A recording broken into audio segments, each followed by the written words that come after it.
കണ്ണൂരിനെ ചൊല്ലി കോൺഗ്രസിൽ കലാപക്കൊടി ഉയർത്തിയ കെ സുധാകരൻ എംപിമാർ മത്സരിക്കേണ്ട എന്ന നിലപാടിൽ നേതൃത്വം ഉറച്ചു നിൽക്കുന്നതിനിടെ ഡൽഹിയിലെ ചർച്ചകൾ അവസാനിപ്പിച്ച് കെ സുധാകരൻ നാട്ടിലെത്തി. കണ്ണൂർ ഹൃദയരക്തം എന്ന വൈകാരിക ഫേസ്ബുക്ക് കുറിപ്പിന് പിന്നാലെ കെ സുധാകരനെ ഹൈക്കമാൻഡ് ഡൽഹിക്ക് വിളിപ്പിച്ചു. കണ്ണൂരിൽ മത്സരിക്കുമെന്ന് പരസ്യമായി പ്രഖ്യാപിച്ച കെ സുധാകരനെ അനുനയിപ്പിക്കാൻ KPCC അധ്യക്ഷൻ സണ്ണി ജോസഫ് ഉൾപ്പെടെ ശ്രമം നടത്തിയിരുന്നു. എംപിമാർ മത്സരിക്കേണ്ട എന്ന നിലപാടിൽ നേതൃത്വം ഉറച്ചുനിന്നതോടെ ഡൽഹിയിൽ നിന്ന് കെ സുധാകരൻ ഇന്നലെ രാത്രി കണ്ണൂരിലെത്തി.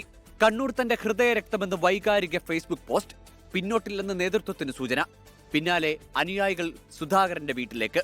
കെ സുധാകരൻ അദ്ദേഹം കണ്ണൂരിലെ കോൺഗ്രസിന്റെ എല്ലാമാണ്. അതിനകത്ത് കണ്ണൂരിലെ കോൺഗ്രസ് പ്രവർത്തകന്മാർക്ക് അദ്ദേഹത്തിന്റെ വികാരത്തിനൊപ്പം തന്നെയാണ്. അതിന് സംശയം നിങ്ങൾക്ക്? അദ്ദേഹം ഓൾ ഇന്ത്യ കോൺഗ്രസ് കമ്മിറ്റിയുടെ പ്രവർത്തക സമിതി അംഗമാണ്. അദ്ദേഹത്തെ ഏറ്റവും മുതിർന്ന നേതാവാണ്. അദ്ദേഹം കണ്ണൂരിലെ പാർട്ടി ഉണ്ടാക്കിയ നേതാവാണ്. അദ്ദേഹമാണ് ഈ പാർട്ടി ഈ രൂപത്തിലേക്ക് അദ്ദേഹത്തിന്റെ പോസ്റ്റ് വഹിച്ചു. അത്ര വൈകാരികതയുണ്ട്. വിഷയത്തിൽ KPCC അധ്യക്ഷൻ സണ്ണി ജോസഫിന്റെ പ്രതികരണം കരുതലോടെ.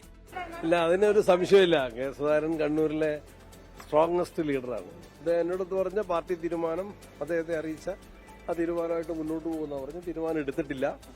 അദ്ദേഹത്തിന്റെ വീട്ടിലെപ്പോൾ ചെന്നാൽ ആളുണ്ടാവും. കണ്ണൂരിൽ മത്സരിക്കണമെന്ന ആവശ്യത്തിൽ കെ സുധാകരൻ ഉറച്ചു നിൽക്കുന്നതോടെ ഹൈക്കമാൻഡ് ഇടപെട്ടു. തിങ്കളാഴ്ച ഡൽഹിയിലെത്താനാണ് നിർദ്ദേശം. സുധാകരന്റെ ആവശ്യം അംഗീകരിച്ചാൽ മത്സര സന്നദ്ധത അറിയിച്ച മറ്റ് എംപിമാരെയും നേതൃത്വത്തിന് പരിഗണിക്കേണ്ടി വരും. 24 ഡൽഹി, കണ്ണൂർ.